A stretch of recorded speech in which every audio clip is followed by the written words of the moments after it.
Afternoon, everyone. Donald Trump and House Republicans spent all of last year promising to lower the high cost of living in the United States of America. In fact, Donald Trump said that costs were going to go down in America on day one. But costs haven't gone down. They've gone up. Inflation is on the way up. Donald Trump and House Republicans, who have been nothing more than a rubber stamp for Donald Trump's extreme agenda, are crashing the economy and driving us toward a recession. What piece of legislation do they decide to work on as their signature priority in this Congress? Is it legislation to make life more affordable? No. Is it legislation to lower the cost of housing in the United States of America? No. Is it legislation that actually enhances the ability for everyday Americans to provide child care or afford groceries in this country? No.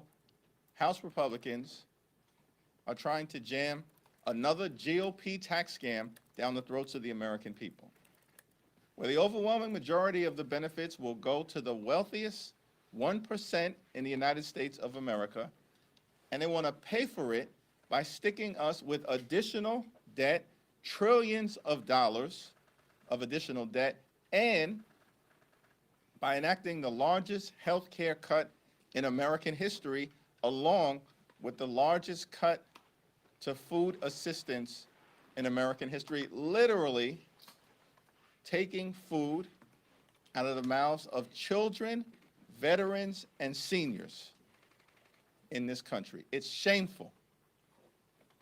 The American people do not support this extreme and toxic bill, and we're going to hold every single House Republican who votes for it accountable. Questions? Mr. Leader, good afternoon. What would you, your statement the other day after there was this incident in Newark, you said they better not touch our members. Correct. What happens if they were to go and arrest these members, or if they would try to sanction them here in the House of Representatives? They'll find out. What would you do? They'll find out. Recourse? I mean, but doesn't that broach a? They'll find out. Doesn't that go across? That's a red line. What's the red line, though? I mean, I know we have this. It's a red line. It's very clear. First of all, I think that the so-called Homeland Security spokesperson is a joke. It's a joke. They know better than to go down that road, and it's been made loudly and abundantly clear to the Trump administration. We're not going to be intimidated by their tactics to try to force principled opposition from not standing up to their extremism. It hasn't happened during the entirety of this failed term. It didn't happen when Donald Trump temporarily was sitting high in the immediate aftermath of the election. Do you think it's going to happen now, when he's the most unpopular president in American history after his first 100 days? Give me a break. No one's intimidated by this dude. No one. And so there are clear lines that they just dare not cross. Speaking of red lines, Mr. Leader, were you informed that the White House intended to fire Dr. Hayden, No. head of the Library of Congress? No. Is there anything you can do to reverse it, to discuss it? We're looking into it, but of course, the problem that we confront right now in this Congress is that House Republicans and Senate Republicans are nothing more than a compliant rubber stamp for Donald Trump's extreme agenda. They're not a check and balance. They're not working for the American people. They're actually working for an out-of-control executive branch. Now, it's the Library of Congress, not the Library of the executive branch. So clearly, there's going to have to be some reforms at this particular point in time, moving forward. The president probably violated the law. What cause did he have to fire Dr. Hayden? There's no cause. It's all made-up foolishness. And so we're certainly going to look into that, and litigation will be evaluated strongly. But moving forward, I think what's clear is that perhaps the executive branch should be removed from the process once a librarian of Congress has been designated, if you're going to have an out-of-control executive who's going to abuse the authority that he, in this instance, has been given by the United States Congress. Thank you. The vice chair of the DNC, David Hogg, he said today, quote, "Too many leaders in the Democratic Party are asleep at the wheel." You're obviously a leader in the Democratic Party.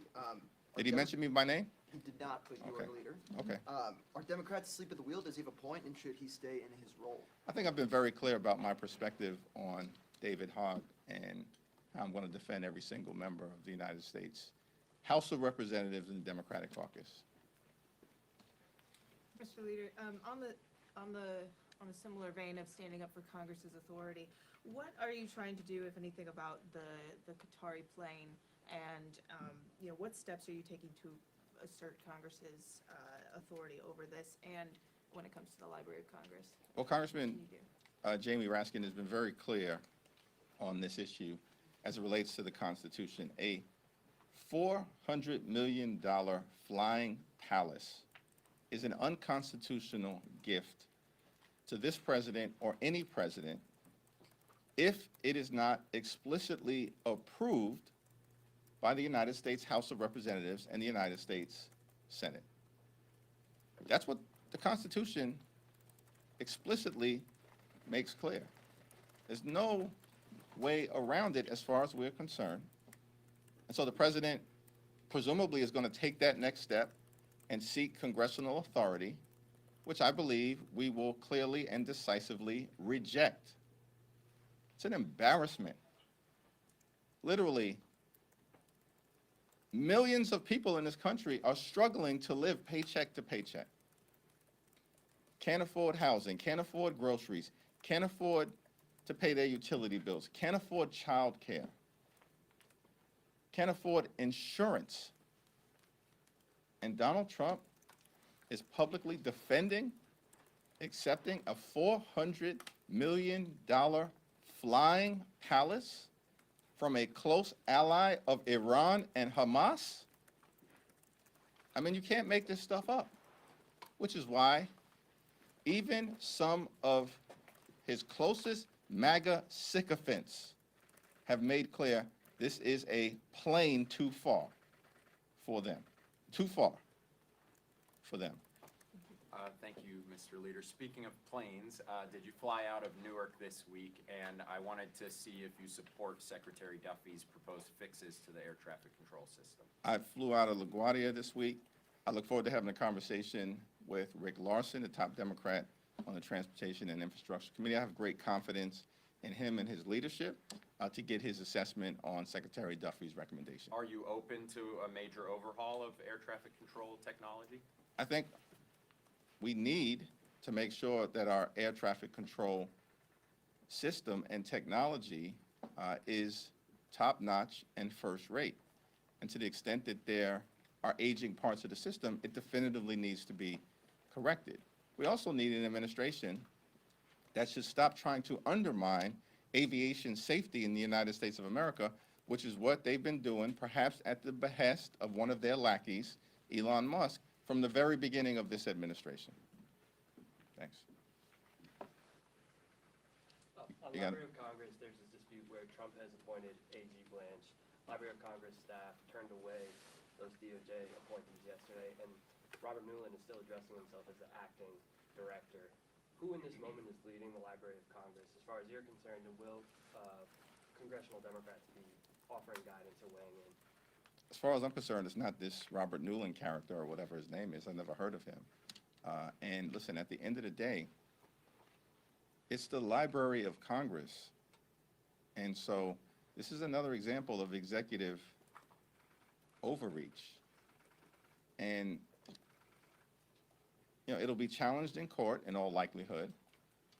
And hopefully some of my Republican colleagues will actually stand up, show a backbone as it relates to their own authority. Stop being punked by Donald Trump. I don't understand it. Congress is a separate and co-equal branch of government. They already are doing great damage to themselves by trying to jam this extreme GOP tax scam down the throats of the American people. That's not enough for them in terms of their sycophantic behavior. They literally are signing their own political death warrants in terms of the 2026 election. They should be doing what's in the best interest of the American people, not trying to visit upon everyday Americans the largest cut to health care in American history, devastating cuts to Medicaid, and at the same time undermining the Affordable Care Act. Y'all didn't learn your lesson? How'd that work out for you in 2017 and 2018? There's a number of different revelations coming out about President Joe Biden's decline with recent books. Is it helpful for your caucus for these to come out now? And would you want Biden to campaign for House Democrats? We're not looking backward, we're looking forward at this particular moment in time. Thank you, Mr. Leader.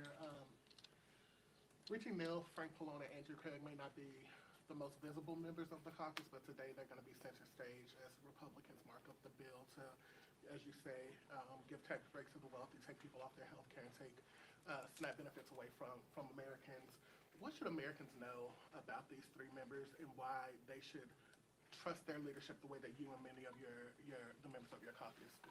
I have great confidence in Richie Neal, great confidence in Frank Pallone, and great confidence in Angie Craig. They have been leading the charge along with all of the distinguished members of those three committees, which really do represent and capture the gorgeous mosaic of the caucus and the gorgeous mosaic of the American people in every possible way in terms of diversity. That includes ideological, racial diversity, gender diversity, age diversity, and life experience diversity. All three of these committees ably and incredibly led by Richie Neal, Frank Pallone, and Angie Craig. I think the American people will be impressed by what they see.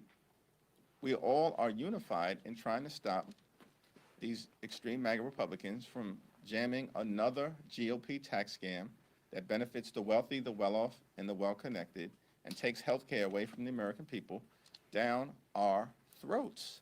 It is an egregious and outrageous bill, and it runs directly contrary to the central Republican promise that was made in 2024, which is that they were going to fix the economy and lower the high cost of living. They've done neither. They are blowing up the economy in real time and raising costs. And they're going to be held accountable for the mess that they are creating. Thank you, Leader. House Republicans have justified some of their spending cuts in the name of aiming to try and put the nation in better fiscal footing. Do you believe that we have a spending problem, and how would House Democrats go about this differently to address that?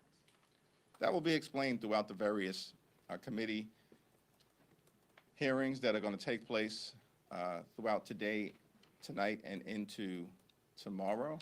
But the notion that Republicans are fiscally responsible is laughable.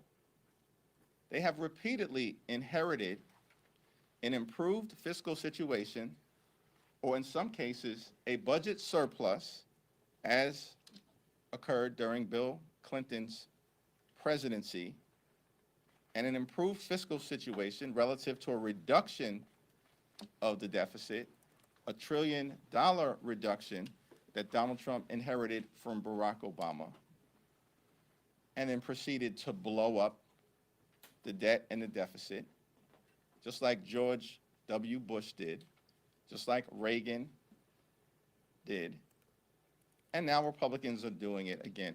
We are not going to be lectured about fiscal responsibility by a bunch of people who have repeatedly spent the taxpayer dollars like drunken sailors in order to give their billionaire MAGA donors like Elon Musk, in this particular instance, a tax cut.